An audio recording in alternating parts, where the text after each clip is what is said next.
Mga kabayan, trending ngayon sa mundo ng social media ang mga di umano ay tanim witness o fake witnesses laban kay dating Pangulong Rodrigo Roa Duterte. Ito ay para lalong lumakas ang mga kasong isinampa na crimes against humanity laban sa dating Pangulo. Sa umpisa pa lang alam ko na na hindi fake witness lang talaga kami. Tapos yun kung ano po yung nasa laman ng affidavit was i-forward lang po sa akin yun through email. Nandun na po yung mga ebidensya. No reason for us to fear for her life, but of course you just have to be, you just have to make sure that she is okay.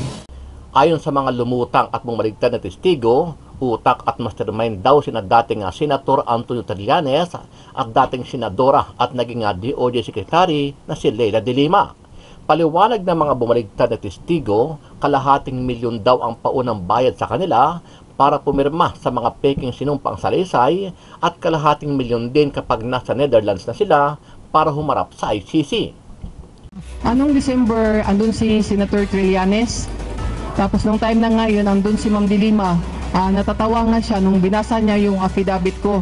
Upang masigurong hindi rin siya babaliktad, may recorded na pag-uusap din umano sa kanya ang kampo ni Senator Trillanes. Subalit ayon kay Arcillas, hindi niya pinirmahan ang affidavit dahil hindi umano niya masikmura ang mga nakasulat na kasinungalingan dito. Lalo na anyat iniuugnay ang Pangulo sa illegal na droga dahil hindi na epektibo ang paninira kaugnay sa extrajudicial killings.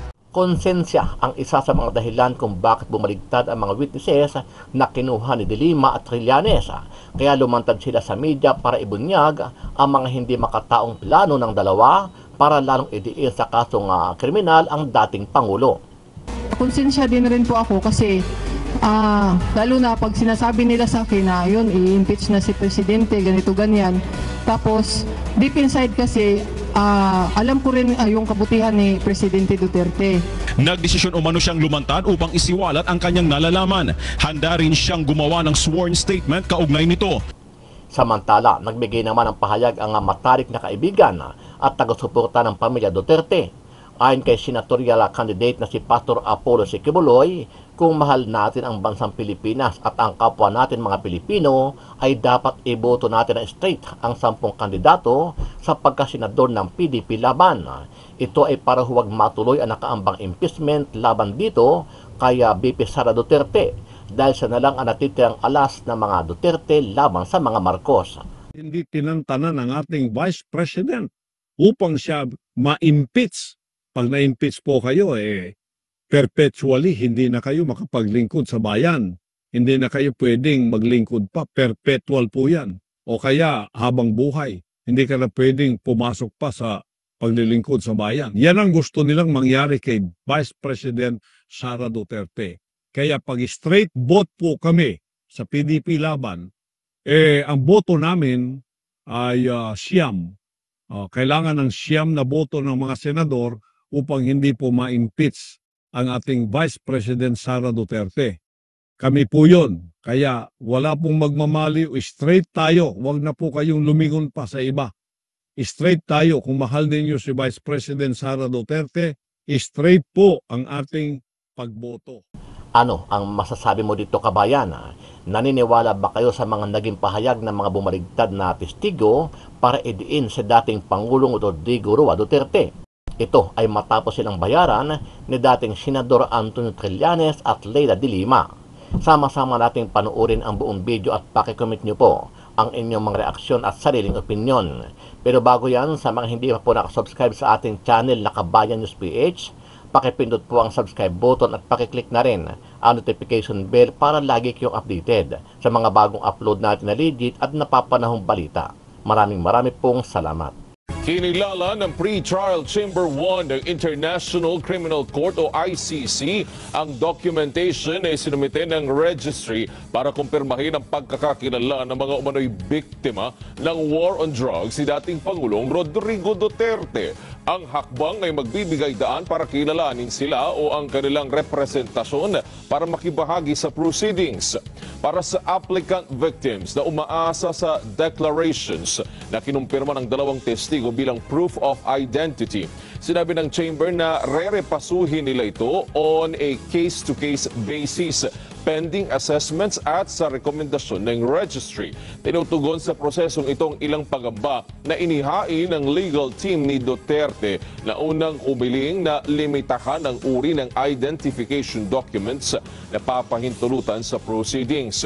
Gayunman nagbabala ang chamber na kahit mahalagang maprotektahan ang interes ng victim applicants, lubha pang maaga na pahintulutan ang mga abogadong unang itinalaga na makibahagi bago maitatag ang common legal representation. Hanggang sa maitatag ito, babantayan ng Office of Public Counsel for Victims ang collective interests ng mga aplikante. Binigyang diin sa utusan na nilagdaan ni na Presiding Judge Julia Motok at Judges Rain Adalia de Sophie Alapini Ganzu at Maria del Socorro Flores Liera ang ongoing legal proceedings na hinaharap ni dating Pangulong Duterte at matiyak na maririnig at mabibigyan ng patas na representasyon ang mga biktima. Kung mahal ninyo si Vice President Sara Duterte, straight po ang ating pagboto. Kaya vote straight, PDP laban. Bakit po straight PDP laban? Para tuloy-tuloy po ang aming mga advokasya. Walang kukontra, walang kakalaban. Kami pong lahat ng kakaisa riyan. Pagkatapos, siguridad pa rin ito ng ating Vice President na pinaginitan ng mabuti. Kita ninyo, ini-impeach ang isang Vice President sa mga unfounded na mga akusasyon tulad ng intelligence funds, samantalang bilyon-bilyon, trilyon ang nilulustay ng mga nasa kapangyarihan. Wala namang mga pagtawag sa Kongreso upang ito'y imbestigahan. Ngunit hindi tinantanan ng ating Vice President upang siya ma-impeach. Pag na-impeach po kayo, perpetually hindi na kayo makapaglingkod sa bayan. Hindi na kayo pwedeng maglingkod pa. Perpetual po yan. O kaya habang buhay. Hindi ka na pwedeng pumasok pa sa paglilingkod sa bayan. Yan ang gusto nilang mangyari kay Vice President Sara Duterte. Straight tayo. Kung mahal ninyo si Vice President Sara Duterte, straight po ang ating pagboto.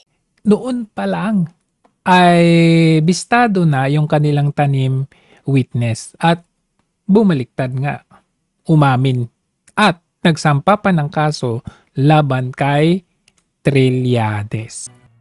The fake witness allegedly used by Senator Antonio Trillanes IV and other members of the opposition in filing a complaint against President Rodrigo Duterte before the International Criminal Court is now seeking the help of the DOJ. According to Guillermina Arcillas, who was accompanied by lawyer Bruce Rivera, they didn't know at first where to seek help. She says she is planning to file complaints against Trillanes, attorney Jude Sabio, and other individuals for coercing her to testify against the president on the so-called extrajudicial killings and the killings allegedly committed by the Davao Death Squad. She was asked by Secretary Vitaliano Aguirre if she wanted to be placed under the Witness Protection Program, but declined, saying she felt safe in Davao. Sa umpisa pa lang alam ko na na hindi totoo, fake witness lang talaga kami. Tapos yun kung ano po yung nasa laman ng affidavit was i-forward lang po sa akin yun through email. Nandun na po yung mga ebidensya. No reason for us to fear for her life, but of course, we just have to be, we just have to make sure that she is okay. Malangit nawa ang kaluluwa ni Attorney Bruce Rivera. And ayan, ito pa siya, ito siya. Ayan. Hindi po ito, hindi po ito fake news. Fake witness, oo. Humarap naman sa media ang isang babaeng binayaran umano para tumestigo para sa mga kasong isasampa laban kay Pangulong Rodrigo Roa Duterte hanggang sa International Criminal Court o ICC. Ito ang balita ni Victor Cosari. Sama ng loob kay dating Davao City Mayor at ngayong Pangulong Rodrigo Duterte ang nag-udyo kay Guillermina Arcillas upang pumayag na magsalita laban dito. Ayon kay Arcillas, hindi na-aksyonan ng Pangulo ang inilapit niyang problema at nasilaw na rin umano siya sa malaking halagang iniaalok sa kanya. Isang Alberto Alejo na umano'y malapit sa Liberal Party ang tumawag sa kanya at nagbibigay ng pera kapalit ng pagsunod sa bawat ipinapagawa. Alberto Alejo. Priest po yun, pare. na. So sabi nila sa akin, katulad ng inano nila kay Las Cañas, kung makaupo kami ng Senado, 500,000. Pag makarating na doon sa ICC, another 500,000. May kredibilidad umano siyang magsalita dahil konektado siya sa isang konsihal na may dati umanong ugnayan sa Pangulo. May numero rin siya ni Presidential Assistant Bongo at mga larawang kasama ang Pangulo bilang patunay na malapit siya rito. Ang abogado naman ni Edgar Matubato na si Attorney Jude Sabio ang siyang naghahanda ng kanyang affidavit laban sa Presidente. Umabot ng 15 drafts ang affidavit dahil hindi umano kontento sa laman si Senator Antonio Trillanes IV. Ayan na, hindi po fake news to. Ayan o. Yan mismo yung affidavit na ipinadala sa email. In drafts ang affidavit dahil hindi umano kontento sa laman si Senator Antonio Trillanes IV at Senator Laila De Lima. Anong December, andun si Senator Trillanes. Tapos nung time na ngayon, andun si Ma'am De Lima. Natatawa nga siya nung binasa niya yung affidavit ko. Upang masigurong hindi rin siya babaliktad, may recorded na pag-uusap din umano sa kanya ang kampo ni Senator Trillanes. Subalit ayon kay Arcillas, hindi niya pinirmahan ang affidavit dahil hindi umano niya masikmura ang mga nakasulat na kasinungalingan dito. Lalo na anya at iniuugnay ang Pangulo sa illegal na droga dahil hindi na epektibo ang paninira kaugnay sa extrajudicial killings. Bakit ganito? Grabe naman to. Sabi ko kay Sabio, sabi niya sa akin, sabihin mo lang yan kasi para daw yan sa ano, at saka pag once si VP Lini ang makaupo, babalik ang... Dapat ito dalhin din ni VP Sara sa ICC para mag-counter witness doon sa fake witnesses nila power sa Liberal Party. At kaming bahala sa'yo. Konsensya din rin po ako kasi lalo na pag sinasabi nila sa akin na yun, i-impeach na si Presidente, ganito ganyan. Tapos deep inside kasi alam ko rin yung kabutihan ni Presidente Duterte. Nagdesisyon umano siyang lumantad upang isiwalat ang kanyang nalalaman. Handa rin siyang gumawa ng sworn statement kaugnay nito. Subalit ayon kay Attorney Sabio, hindi totoo ang isyu ng panunuhol kapalit ng pagtestigo. Aminado, Oy, may ebidensya kami. Siyang kinausap niya ang babae dahil saksi umano ito kung paano pinatay ni Pangulong Duterte ang isang taong nagmamakaawa na at ang paggamit nito ng cocaine. Binibigyan anya nila ito ng pera para sa kanyang panggastos, lalo't kinailangan siyang ilipat ng lugar para sa kanyang seguridad. Ngunit ayon kay Sabio, inilaglag nila ang nasabing witness dahil nahahalata nilang tila pera lamang ang kanyang habol. Anya, posibleng nagalit si Arcillas kaya ito lumulutang ngayon. Ayon naman kay Arcillas, bukod sa kanya ay may iba pang gagamiting testigo laban sa Pangulo ang kampo ni Senator Trillanes. May gagamitin o may pipick-upin pang another? Miguel po na sinasabi nila na tagalibing daw sa yung sa lahat na pinapatay ni PRRD at saka yung si Edith na nakausap na rin ng taga-brigada niya. Ito, walang binabasa to. At saka yung husband ko na gusto nga daw nilang mangyari is ako at yung husband ko DDS daw. Ngayon ko nga muna ipakita yung evidence na binigyan ng pera. M. Lulier, ayan. Sender. Albert Alejo. Pagkadawat burahon dayon, oh. Pagkatanggap burahin daw, oh, wow. Ayun, may evidence, oh.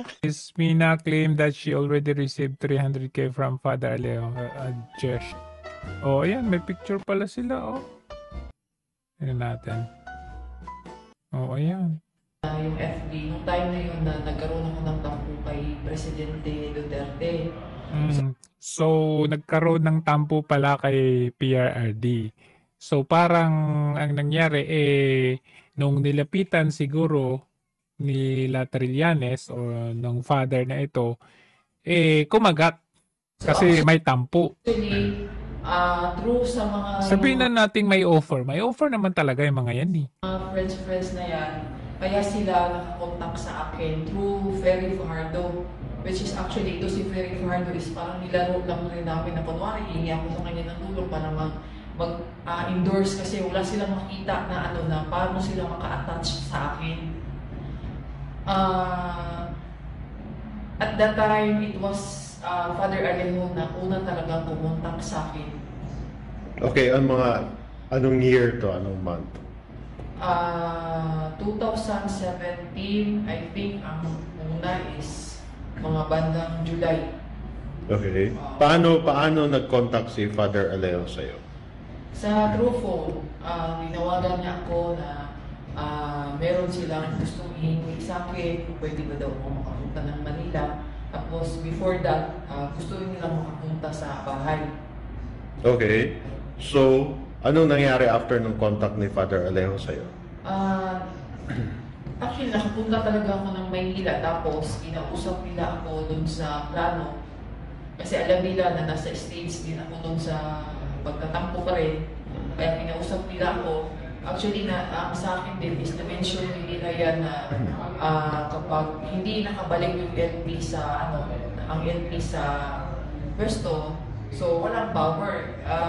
Like Bicoy, pinremisan rin ako niya na kapag nakaupo si Lenny, matutulungan daw ako, mabibigyan din ako ng trabaho.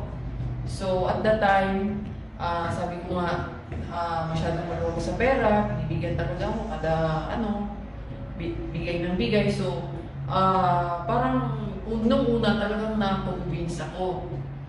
But nung time na yun, yun nga sabi sa akin ni Senator Trillanes na i-email lang daw sa akin kung ano yung dapat sasabihin ko kasi gagawa sila ng affidavit through Attorney Sapio tapos i-email sa akin. Hindi man daw matablan hindi na natatablan si Presidente Digong ng EJP. So, ang plano nila is nila sa drugs. Okay.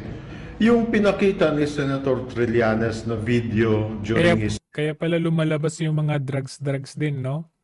Yung kagaya kay Bicoy na yan. Galing din nila, no? Privilege speech kung saan nakunan ka nagsasalita about alleged involvement ni President Duterte sa drugs, kung saan you were waiting, nag-aantay kayo dun sa isang wharf dito sa Davao region. Inaantay nyo yung shipment ng cocaine. Yes. Gaano katotoo yun? Hindi yun totoo. Kasi actually, meron yung, akala ko nga yung una nilang kukunin is yung sa bahay na binidyoan ako. So kumbaga, yung video, katulad ng rin kay Bicoy, hindi lang naman si Bicoy ang may video eh. Si Motabato at saka si Les Cañas may video din kasi ang rason niya para hindi na daw kami makawala. So ang lahat is scripted din. Okay. Oo. So ang nun is ang binalabas niya is nandun daw kami nag-aantay na sa shipment, nandun din daw si Congressman Tony Boy Florendo, which is na-shock ako. Sabi ko, hindi ko yan kilala, hindi pa kami nag-meet yan. Sige lang, kasi malaking tinulong yan kay kay Duterte. So, parang isa rin sa plan niya na mabagsak rin si Congressman Florendo. Okay. Oo, so yung time na yun, parang nasa stage na ako nag-aalangan, lalo na yung sabi nila na yung tinikman daw yung cocaine. Mm-hmm. Oo. Actually, habang napapansin nyo nung nagbibideo ako, merong nagko-coach, may babae, may lalaki, gano'n. Kasi nga, minsan nga, as you see, parang akong natatawa kasi yung words na tinikman, tapos yung isip ko na baka hindi ko naman kilala kahit yung pinag-mention nila na sila Congressman Florendo na doon daw. So yun yung dahilan na rin ako. Pero inano ko lang kasi after nun, may pera na naman. Yung gaano kalaki palang pera binabayad sa'yo that time? At that time, katulad kay Bicoy, ang promise nila sa akin, once na pipirmahan ko yung affidavit, bibigyan nila ako ng 500,000. But at that time, yung mga 20,000, pamigay-bigay ng mga ganon. So, bigay sila ng bigay sa akin nun. Okay. So, after nung kinunan yung video na yon, anong nangyari after that? Nung kinunan ako ng video, so pinag-i-email na nila sa akin yung draft na galing kay Attorney Sabio. Actually, umabot yun ng ilang draft eh. Kasi pag hindi nagustuhan ni Trillanes at saka ni Lima, pina-forward niya sa akin. Okay. Tapos balik na naman. Tapos yun nga yung text niya sa akin na pinorward ko sa inyo, na yung sabi niya na kailangan pirmahan mo na. Pinorward ko sa inyo? Merong evidence. Kasi babanggain natin si Duterte at saka si Florendo. So, doon lang na tayo, parang natakot din ako. Kasi sabi ko nga, iba na, sa isip ko lang, iba na usapan to kung magsasign ako ng affidavit. Oo. Lalo na hindi ko kilala yung mga tao. So ang ginawa ko, nung December, halos nga hindi nila sana ako pauwiin nun kasi ayaw kong mag-sign. December what year? December 2017. 2017. Okay. Nung December, pinapunta naman nila ako doon. Kaya ako natagalan kasi dahil nga sa affidavit, ang nirason ko lang sa kanila, marami pa akong tao doon. So kailangan kong papuntahin ng Manila yung 30 person bago ko pirmahan yan. So, but actually noon, parang nag-aalibay na lang ako kasi ayaw ko talagang mag-sign sa affidavit. Okay. Naamin ko, no, hindi ko naman sinabing magandang record ko. Talaga, Consistent siya, no? Kung nagsisinungaling siya, paiba-iba eh. Consistent. after noon talaga, binabaan ako ni Father Alijo na may subre na 20,000 doon sa upuan ko. So, ako naman, nadala naman ako kasi medyo notorious din. So, sinakyan ko na ng rent. Aminadong notorious dahil sa pera. Kasi kada salita, pera. Tapos minsan nilalagay pa sa, sa yung mga tissue kung saan kami kumakain. So, notorious din sa pera eh. September, tapos October, November, bumalik pa rin si Father Alijo sa amin, sa bahay namin. Binigyan na naman ako ng pera. Noong November kasi, ganito po yung nangyari doon. Ang gusto mangyari ni Senator Trillanes, tatawag ako sa kanya, ito ang sasabihin mo, i-record mo sa CP. Yun din ang ginagawa niya kay Mutabato at kay Trillanes para daw walang ligtas. So every time na ito tatawag ako sa ito ang sasabihin mo, ganito, ganyan, ganyan. So nire-record nila sa audio kung ano yung pinagsasabi namin. Kaya para matakot kami na bumaliktad daw. So hindi ka natakot. At that time, doon na nag-first na meron silang pinadala sa akin na draft na affidavit. Nung time na yun, na-shock ako sa affidavit kasi una-una, yung may relasyon daw yung yung si City Councilor at saka kay CPRR dahil hindi ang worst is nakita ko na mayroong drugs na ini-involve nila si Presidente Duterte. So, nagtanong ako, bakit may drugs? Kasi nga daw, hindi na daw maniniwala ang tao sa IGP. So, dapat, yung drugs naman. First drug, sabi niya, ito papasa ko sa'yo, mamaya na, ipapa-approve ko muna kay Senator Trillanes at saka kay Senator De Lima. Tapos pangalawa, hindi, uulitin ko na naman, second draft na naman, hanggang nag-third draft, fourth draft, and then nag-decide sila na pumunta daw ako ng Maynila. Nandito yung mga forward sa akin ng yung back and forth na yung pamasahe, papuntang Manila, at saka yung ticket ko na nung December, yung pagpunta ko ng Manila rin. Pagdating doon sa Maynila, doon sa may forum, nakita ko si Las Cañas. Sa kanilang forum, makikita mo sa aming mag-usap, never sila nagsalita na mga kundi sasabihin nila, hanapan natin yung paraan na bumagsak yan. Actually, may text pa nga si Atty. Sabio nga, yung yung testimonyo, muhagsak mo, yung Bisaya pa, muhagsak lagi na si Presidente Duterte, anak. So, katong time na to, nakuyawan ako kay kanang nagsabot di ako live din o kanang kuhan, forgery. So, nangita ko paagi, kaya dili man po nila, ayaw nila akong pauwiin dito sa Mindanao. So, mahanap ako ng paraan, sabi ko, bago ko yan pirmahan, bago ko yan uwi muna ako dahil gusto ko, kasama ko yung mga kasamahan ko, which is wala naman akong kasamahan. Pagabot dito, yun na rin ang sinasabi ko kasi kada salita, ganun kada salita, ganun. So, tao lang tayo, sige maglaro. Sa isip ko lang, sige maglaro tayo. Wala pa akong ginawang mabuti sa buhay ko. Pero for the first time lang sana, makagawa lang naman sana ako at may pagmalaki ako ng aking mga anak. So, atong December, actually December 23 na lang ko, December 23 talaga ako nakaalis kasi talagang pinipigilan nila ako yan, pirmahan yan kasi ganito ganyan. So, mamahanap ako lahat ng excuse ko na hindi ko siya mapirmahan kasi pag nakita niyo po ang affidavit na nandito po sa akin, na forward ni Atty. Jude Sabio sa mismong email ad niya, ang daming kasinungalingan at saka masyado na rin nakakatakot. Kaya kung eto lang to sum it up, kung babase tayo dito sa pahayag nitong si Guillermo na ito, mahina talaga yung kaso. Kasi I know for sure na ito gagamitin din ng ating defense panel.